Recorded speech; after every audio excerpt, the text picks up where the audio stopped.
about another minute. And we just thank you all for definitely coming to this morning. And we won't hold you all that long at all, okay?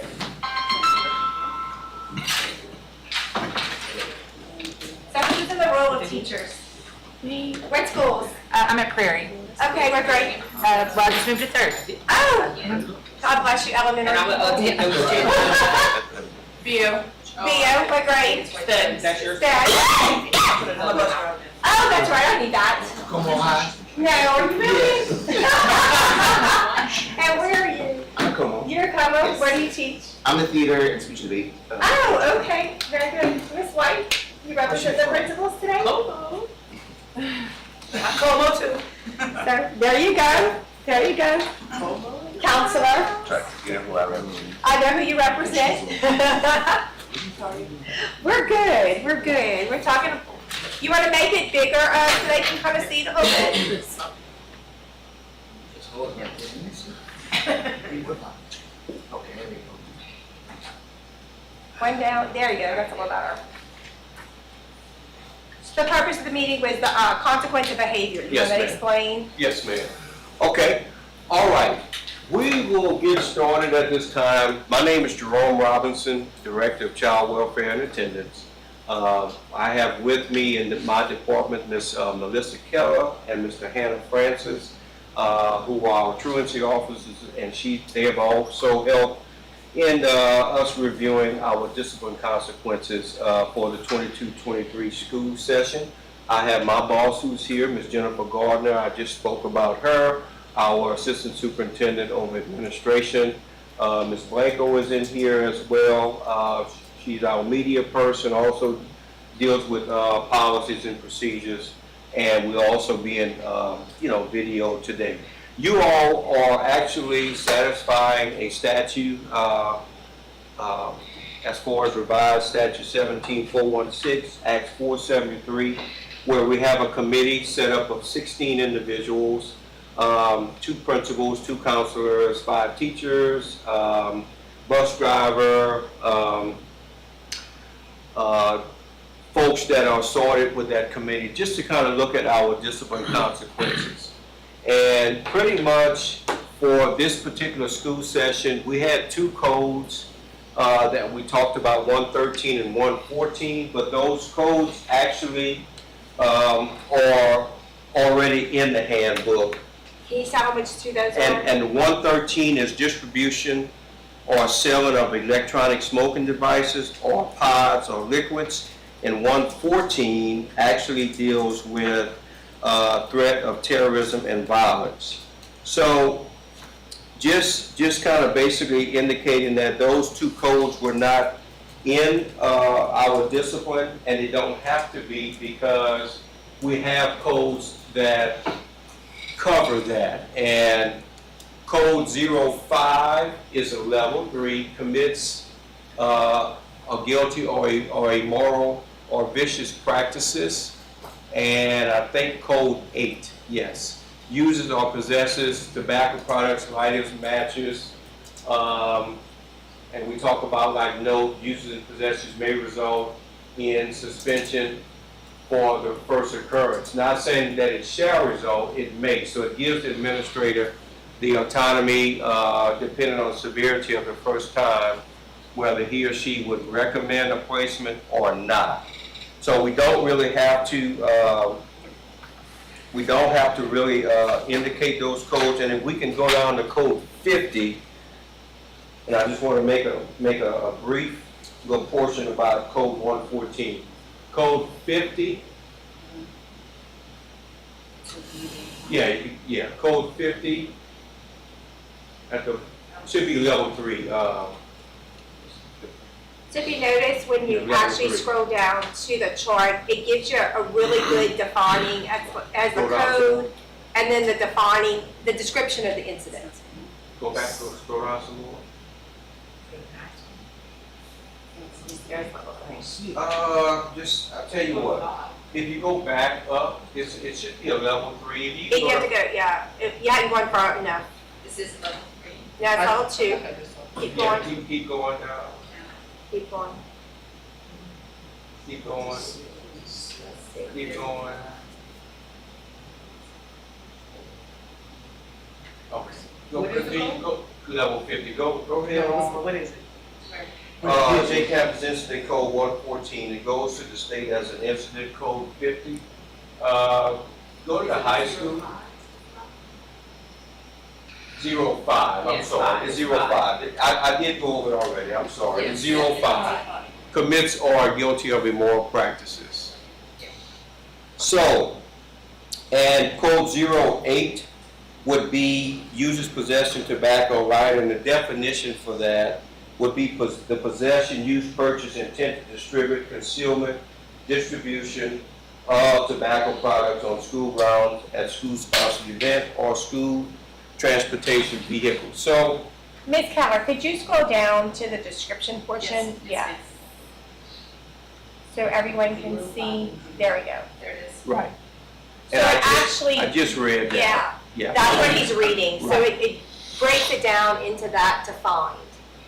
And what I indicated, like the building principal or his or her designee, it doesn't say that they shall recommend on the first occurrence, but they may, depending if, you know, the product may have, it may be, you know, marijuana may be in it.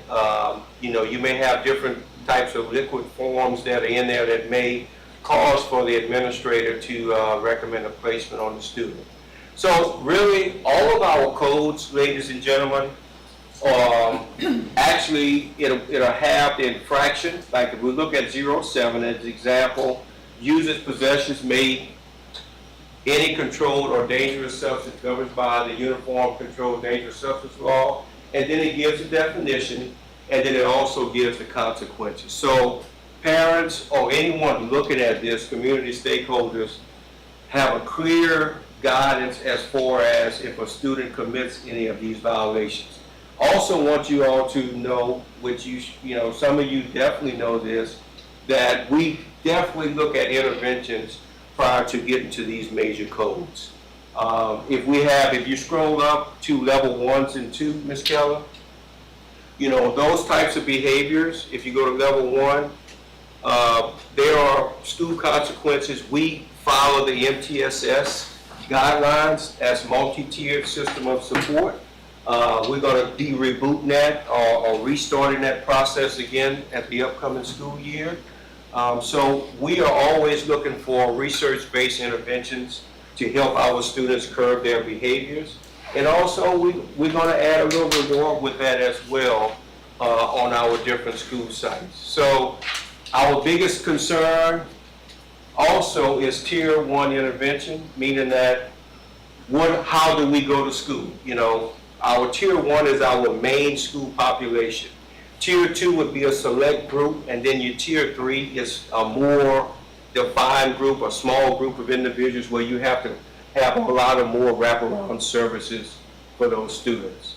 So basically we want to just kind of go over our discipline matrix with you all. Do y'all have any questions on what we've talked to you all about today? And Ms. Gordon, anything you want to add? I did want to point out, if you notice in the consequences, so every grade level, we break it into elementary, middle, and high. And the codes that are there correlate with the state codes. So our definitions and explanation of the incident might be a little, it's our definition here in Lafayette Parish. It's what the teams have built over the years. We've tweaked, we've added. The infraction code correlates directly with the state. So when you enter it into J Campus, it actually sends it to the State Department and records it as how many infractions. So the state actually runs your discipline. They can see how many infractions you have. We run reports, but they are correlated, just to let you know. So every district, if you're gonna look at Iberia Parish or Rapides, whatever parish, code 10 over there might not be the same code here, just to let you know. But in our system, it all reports the same way. And our consequences, and we have a bus driver here representing us as part of the committee, we have 2 defining lines. We have the school consequence, but we also have a bus consequence chart too. Because a student, from the time they leave their house to they get back there every day, they're a Lafayette Parish student. An incident can occur at any point. Not every kid rides a bus, but our buses have to be safe. So there's a defining line for the bus consequence also. I don't know as a teacher or if you've ever entered discipline, I know as an administrator, you can choose whether it was on the bus or not. Because there's an actual different procedure to do the bus side. So, Form also. and there's another form, that's correct. Do you want to tell us about that? It's just, it has just different things on it from, because I've seen the ones that in the classrooms as well, so I was just has a few different things, like standing on the bus, yelling out the window, I mean, things they do in class as well, but, you know, just. But the bus drivers are required to contact the parents also, just as the classroom teachers, because again, we're trying to change the behavior, not continue to have the same behavior. I think that we're all on the same page, that the whole point of this is that you hold them accountable and that we're trying to change the behavior. And so reaching out to the parents for support, doing those interventions are all the important piece. I guess, like Mr. Robinson said, it would be to open the floor to, do you have any feedback or pushback? You're the teacher. What have you experienced the most, those types of things? Or I started with the bus driver. Would you like to continue since you started I've been in talking? the classroom as well. I did Okay. 10 years as a sped parent, so I can speak on both ends. So just things that I've experienced on the bus, you mean? As the bus driver and the current role that you're in on this committee. Not now, but in the past when I first started. Discipline, you asked for, okay. I've had a parents step on my bus, threaten to fight me, because due to me riding their kid up. I've had to call police, get police involved, when a parent wouldn't get off my bus. Let me ask you this though, about those things. When it's the child related on the discipline side though, can you tell us, so the child you said a while ago is walking on the bus and you call home, right? Then what do you do next? I'll ask to sit, I mean, like I said, this was years ago when I first started out. I've asked to sit once or twice and I've had a kid cuss me, I don't have to listen to you and all this stuff. And I give them that 1 or 2 warning and I said, okay, I'm gonna have to write you up. I don't care, call the parent, let them know. And I did the write-up, followed up, and the kid was suspended off the bus, came back, apologized, it was a different kid, so. So it's about your relationship, like you said, you Yes. drive for Como, so it's about your relationship with the principal Yes. too. Yes, exactly, so. Ms. White, you want to tag on that? Typically, if a bus driver comes to us, we'll make sure, if it's to a point where they feel like we need to step in, that the referral has been done, and then we want to make sure that we follow up with the parent and then assign a consequence. But it's not a forever consequence. It's, okay, this is what happened, let's get it together, and then get back on the bus. Typically, we haven't had any issues. We've had one situation where we had to remove a child from the bus for the year, but, I mean, that's out of 1,200 kids. So. And what about the intervention piece on the bus? So like when we have interventions, like moving the assigned seated child, what are some interventions you put I've in done place that. just to? Yes, I've done that. But then it gets to the point where you don't want a child that's threatening you sitting right behind you. Right. So, So, that's all. I've had a kid threaten me, and so I put him maybe in a second seat. But of course, I wrote the kid up, I got You went through the principals process. involved, and yes, so I've done all that, so.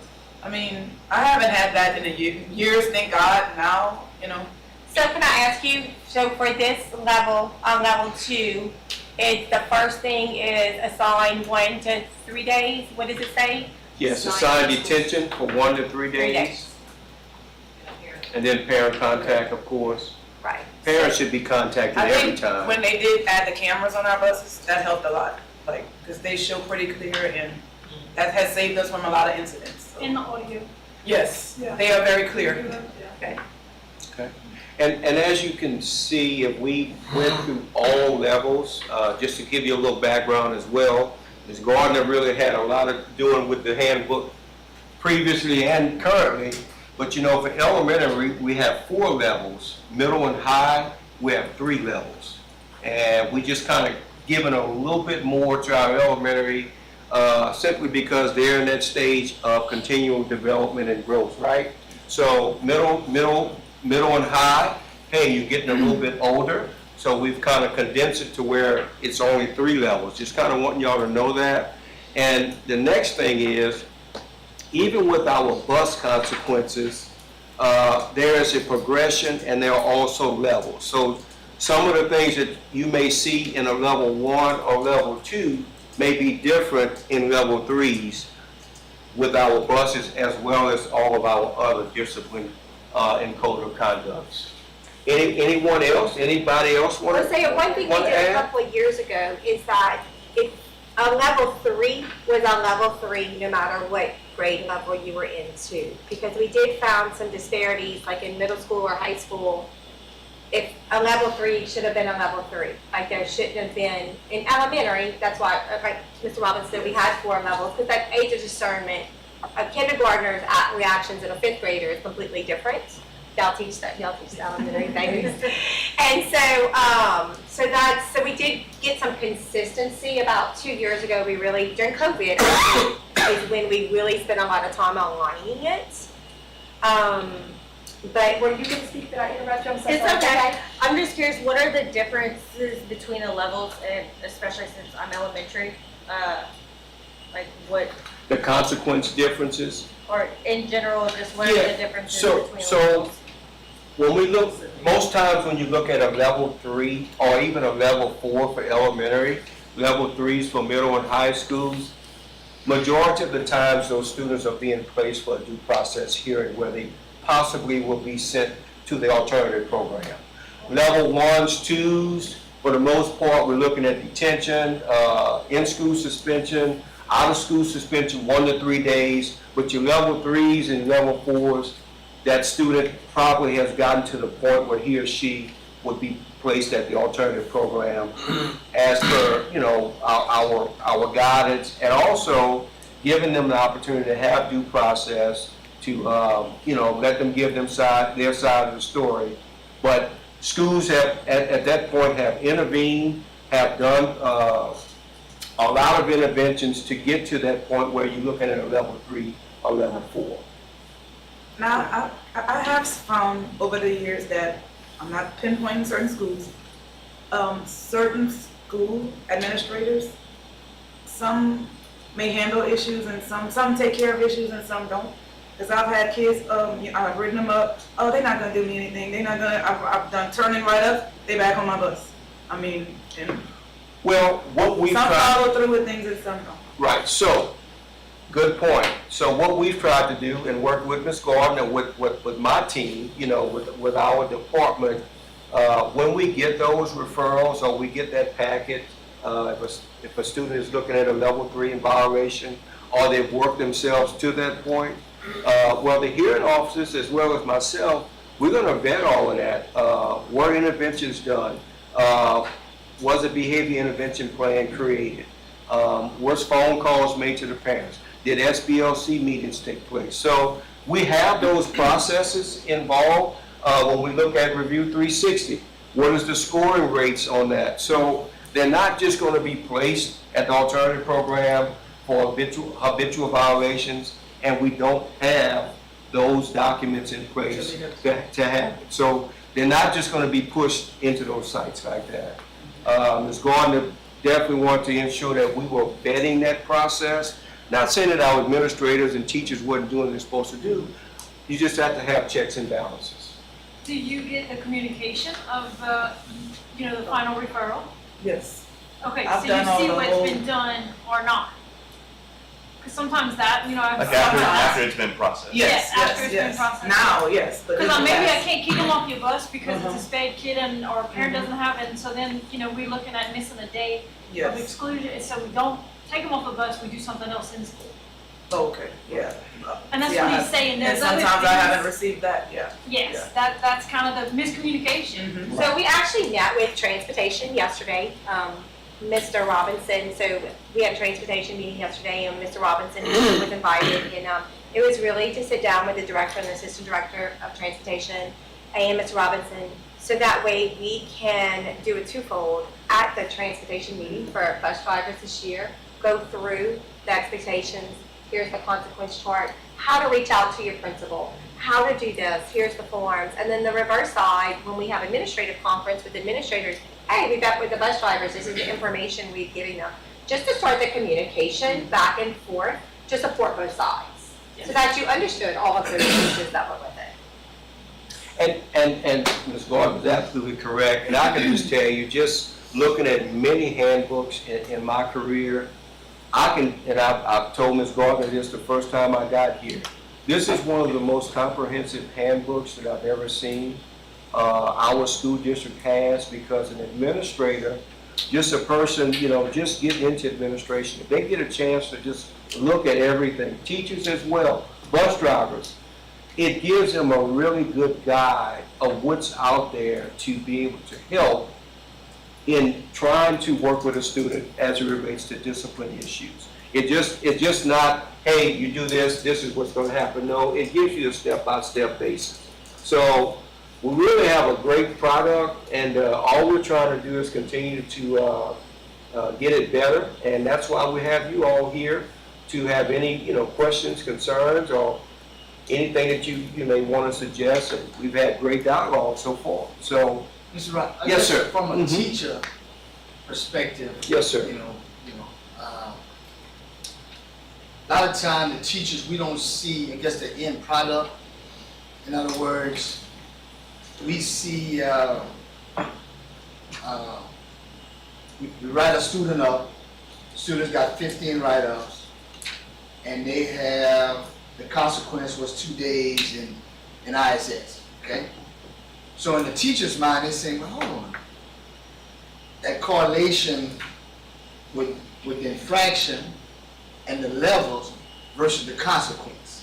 You see, that's what I find a lot of times, as from a teacher perspective, that connection. Okay, because we don't really get into codes, and yeah, we do have a handbook or the interventions. We put in the write-up, so we expect a certain consequence to hopefully change the behavior. Right. But the way you explained it, they got different levels.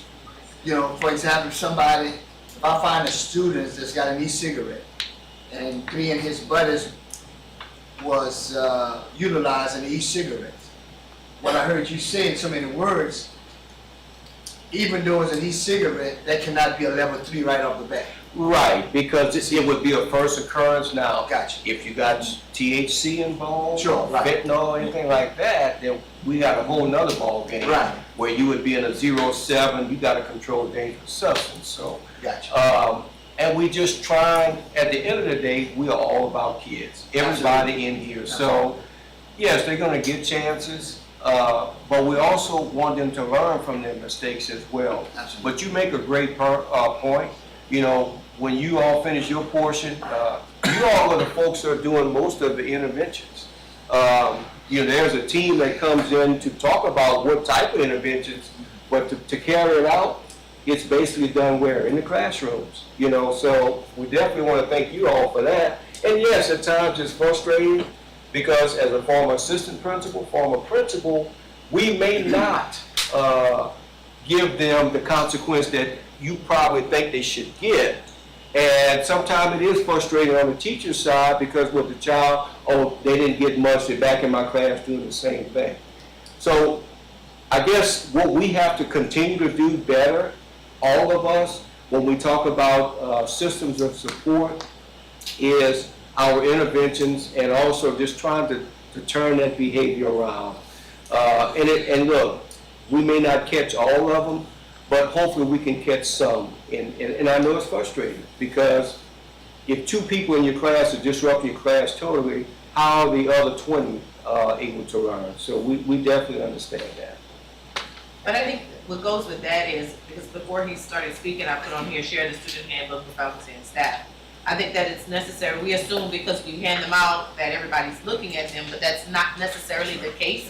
And I think that for transparency purposes, it's necessary for us to go through it so that they do have a better understanding, they being teachers, have a better understanding of why certain things may be happening or certain things may not be happening based on what the students are doing. Because even when you look at on campus, let's be honest, the first 2 portions of the referral, we're doing it electronically, is done by the teacher. The administrative portion is done by the administrator. So I know a lot of y'all probably wish y'all could do the 3rd portion as well, but that administrator has to go and find out, I guess, the due process of the child to see if everything was done before he or she executes what their decision is going to be on the third portion. So, Ms. White, you make a good point. I think it's extremely important. I know Ms. Gardner, Ms. Trosclair, and Mr. Touchette, Dr. Radway, they were talking about like the first few days of school, or the first couple of weeks, or first 8 days will be basically really focusing on procedures and processes on how school is supposed to be. So I think they're going to be talking to you all about giving you all that time to go over the handbook and other things, safety, with your staff. So they'll really have a great understanding of what's expected. I will tell you, as a past administrator, there's just two kind of infractions is how I kind of talk about it. It's a kid working away through the system. Ms. White, please, y'all chime in. Yes, We've all been working away through the system, right? So it's repeat offenders. We work, willful disobedience, treats authority with disrespect. Those types of situations where we really have to hone in on putting interventions in to change the behavior, right? Because we want the child to be successful in the classroom. If we can't change the behavior, then the learning gets delayed, all of that, and then it impacts learning around others. So if it's a number one, willful disobedience, the child comes to the office and it might be, I can't see, morning detention, or it might give me some options. It's important for the teacher itself to call the parent and have that conversation, because it's happening in that person's classroom. Whereas when I call to say what the consequence is, right, the expectation is you've had the conversation with the parent, right, because we want to change the behavior. It might be sometimes that I might repeat step one because it is getting a little bit better. We still got in trouble, but it allows you to repeat step one. But the key factor here is the intervention piece, because we want the behavior to stop. And it's interesting, you've all had kids, especially teachers, bus drivers, all of us in here, we've had kids who their behavior has decreased over the years because we've put things in place. It's not supposed to be a, I got you. It's supposed to be what we can do to change the behavior, but to hold the kid accountable, not love them into failure, right? It's supposed to be both sides. And so that's why working your way through the system, there's so many steps in place there for that, versus a child who would bring a weapon to school or things like that. It's an automatic change of place and a referral because of a safety. Does that make sense of why we have so many interventions in place on those lower levels? Because with NTIS and PBIS, we're supposed to work on changing those behaviors. And so if you look at that, that's why we added so many interventions, referring to a counselor. Those things should happen. So if you've ever been where a child who has worked their way through the system and was returned, went to a change of placement or a hearing and was returned, maybe all the pieces weren't in place.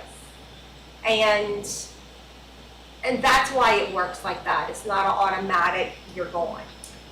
Is this like public, like all teachers have this? So, Yes. yes. So I'm gonna tell you one of the most powerful things, if you've ever taken the handbook, and You're good. no, I'm just concerning. If you would read the handbook, if you would read it from start to finish, it is some really unbelievable information. Yes. This one is already on the website from last year. Okay. It's on the website. It's like a 60-something, 70-something page 87. document. You can over 87 pages. Thoroughly. But don't y'all, I just feel like some y'all teachers give don't handbooks based see all to the sides of school it, you based know? on the And population. it's true. As an ED teacher, Yes, sir. some of this You own it. is firsthand knowledge for me because I've gone through every step for elementary, every level. So like from my instance, for a level 1 may be different for a regular education level 1.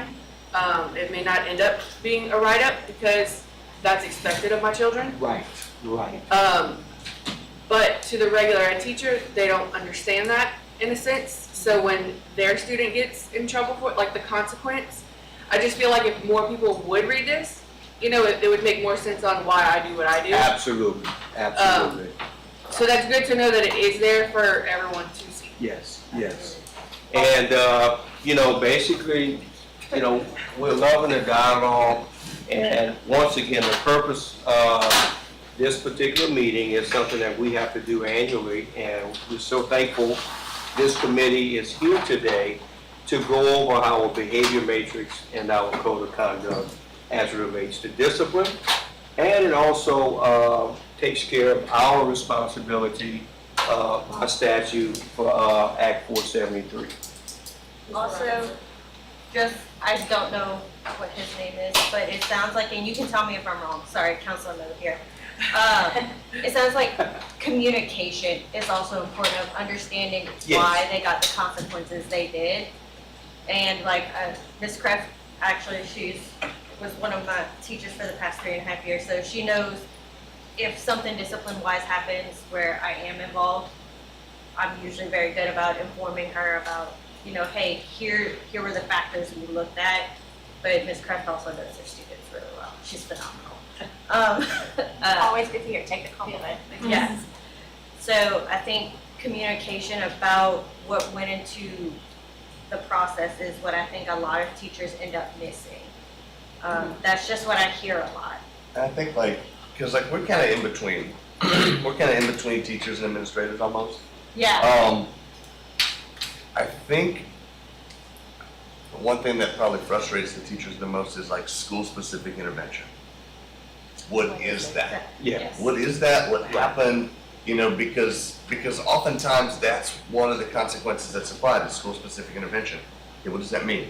What happened? What, you know? So from the administrators end, maybe a little more detail about what does that look like and not just school-specific intervention.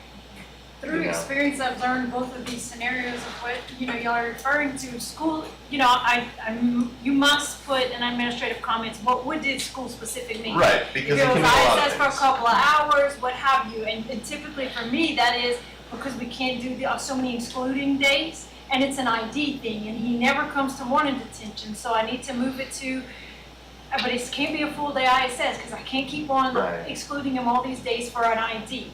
So that's when we use that variation. And then going back to what you said and talking about hearings, I've put up a kid for recommended, and I mean, he fought a couple times, like this should be recommended. And then you get in the meeting and behavior plans haven't been followed, the data's not there, and you lose that hearing. I learned through experience from the frustrated teacher, oh, this is why we lost the hearing, because as educators, we didn't all do our part. Well, I And think so what communicating the that. most powerful, I think, that what y'all are bringing together here, it's a collaborative situation. It takes a village, because you're gonna have a kid who's no, we're not all perfect, right? You're gonna have a kid who's gonna make the mistake, and y'all all seen it, they have one discipline for the whole entire year. Some kids never have a discipline, some kids, it's very long. But it takes a team effort of the counselor Yes. and of the teacher and of the principal and of the administrator. That school specific for some kids is actually more powerful than an in-school suspension of having them sit in the room. That's right. But you are right, you might not know what school specific is. But for that kid and being that principal at that time, and Ms. Gilbert will tell you, sometimes it is that one-on-one that kid's gonna sit in that room and we're gonna have a different consequence than sitting in school suspension. It might be where you're sitting with the principal for 2 hours and it's coded as a school-specific intervention, because that is going to be more meaningful and change the dynamic, the outcome to try as an intervention piece versus just putting them in school suspension. Ms. White, did I say that correct? Yes, ma'am. But I can see your frustration as the teacher, not knowing that piece that goes with that.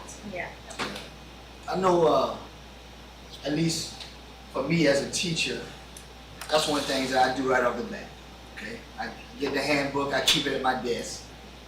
And that's one of the things I kind of go with the students, specific ones. Because high school students, they're gonna try you. So I reiterate the dress code, consequence. I talk about technology, the consequence. And I take it right out the handbook. I keep that handbook next to my lesson plan Bible. Okay? I can't speak for every teacher, but that's how I run my system. That's how I run my class. Okay? And if there's no other comments, just kind of wrapping up, two things that we really got out of meeting today, just want to bring it back home, is communication, as well as the second thing that we need to look at also is are we doing what's in the best interest for students? You know, that's the bottom line, because there are going to be some behaviors, Ms. Gardner referenced it, that, you know, they may have drugs, may have a weapon on campus. Some of those things, as per law, we don't have a lot of wiggle room to intervene. But all of the habitual violations, there are so many things that we can possibly do as teachers, administrators, to try to help turn that kid around. So if there's no other comments, Counselor, go ahead. I hate to scoot out to Okay, have an yeah. off-site meeting. Yes, ma'am. Thank y'all so much for coming Thank on this y'all. summer day. Yes, I really yes. do appreciate it. Please reach out at any time to any of us. We really do appreciate y'all coming, because this is what it takes right here. The same Thank you, goes Ms. to Gardner. Thank you. Yes. Thank you so much. Go ahead, sir. Couple thoughts about like specifically change of placement. I think one thing, and you know, the administrators, maybe y'all have seen this too, I think that after a couple months when La Rosen gets full, it seems like it's harder and harder and harder to get a kid, to get a kid's placement changed. I don't know that I have an answer to that, you know, but like come October, come November, La Rosen's full, you know, and you have hearings, and the kid gets sent back and sent back and sent back, and that becomes frustrating. And then my other question is, you know, if a kid's sent to La Rosen twice in a school year, I don't think the behavior is changing, at least not at that point. You know, is there no way that, you know, look, you get sent to La Rosen twice in a year, you finish in the year there. You get sent to La Rosen 3 times in high school, you know, and Because then we start hitting they keep coming back and that nothing's changed. routine disruption and So, it so, ends up not being. so let me just kind of, and look, you make some valid, frustrating points. And I'll be the first one, as a student advocate, we all have to do some things a little bit different, a little bit better. And the first thing is, we're gonna probably have to look at our interventions, our processes at La Rosen, which they are currently doing right now, to ensure when the child goes back to your campuses, that they are doing a lot better than when they left. And also not making it to where when they're at La Rosen, our alternative program is just a time away from your schools, and hey, I finished, I get to go back. No, when they're there, they must attend every day. They must have a productive, positive academic, social day there. If they don't attend, then that day is not counted as a day that they've attended there. The next thing is, if they're committing violations at La Rosen, you know, we may have to do a second placement here to where we extend the time. But in order to do what you're saying, That didn't happen last year. right, in order to do what you're saying is, we can't just say, we're going to extend the time, Ms. White, for your child to stay at La Rosen, without actually having a due process hearing. You know, because we have to, by law, and it's just the right thing to do, to give that child the opportunity to have that due process, have the principal or the administrator to actually give what the findings were, instead of just saying, oh, you know what, we're gonna give you 25 more days. So I do get it. And not a quick fix answer, will it be resolved next year? We can work towards it, but I do understand what you're saying. You know, I got here in September, and I saw a couple of those, but the bottom line is, if we can really fix what we're doing as a student body with Tier 1, and really have a true Tier 2, and then you have a really true Tier 3 where you have a small portion of students, maybe it may alleviate a lot of kids going to La Rosen from the start, because, you know, that's what we're trying to push at this time, but definitely I get what you're saying. And I don't know if I answered your questions, but I kind of threw a lot at the scenario of what we all have to do, because it's not a one situation fix. Right. And I think the piece of, you know, what happened at La Rosen, you know, because, I mean, last year towards the end, we saw kids coming back even before their days were up, and they had 10, 12 referrals at La Rosen, and they're back on our campus, and I'm thinking, how is that successful completion of anything? I think I answered. I think the best thing that we have to continue to do is fix our procedural processes there at our schools at all levels. We are still in the fixing stage at this point. We got to reboot MTSS, PBIS. You know, that's something that we're going to be pushing to. Because usually as counselors, we're usually that first tier 2 Yeah. behavior intervention. And like I said, Miss Kraft knows me really well, so she can attest that I have managed to finagle my schedule to make paperwork the least amount of my thing as possible. But I know that at other schools, that's not always necessarily possible. But to have those true tier 2 and tier 3 interventions, counselors need to be available, because there were times where I was stuck in a meeting or something, and it's like I have a kid in crisis and those kinds of things. Like, we know the kids who and all that. Right, and Ms. Touche, we have to also look at, and you know, principals that are in here today, they know, we're gonna look at trying to build teams on your campuses, where it's not all on you. You know, teachers, administrators, support staff, Yeah. to ensure that we have a team looking at this behavior, not just you as a counselor. Oh, yeah, no, but I and, mean, you like, know, in the sense of providing intervention. Right. Because, like, Right. Like, and I know for you, Charles, I know, because I remember running groups at Carencro High in internship. I know it's harder to get that scheduled in. Like, small groups I ran like 14, I had like 14 slots for small groups this past school year. You know, and not all of these are behavior kids. Some of them are like mental health or whatever. But it's still, And on the paperwork Right. side, yeah, I know what you're talking And- about. I've gotten really good at like somehow finagling paperwork out, but I know that that's not the case for all the counselors. Good point taken. Okay, at this time, we're gonna wrap up. Ms. Keller, Ms. Francis, and my department, y'all have anything y'all wanna add? At this point, anything y'all in common?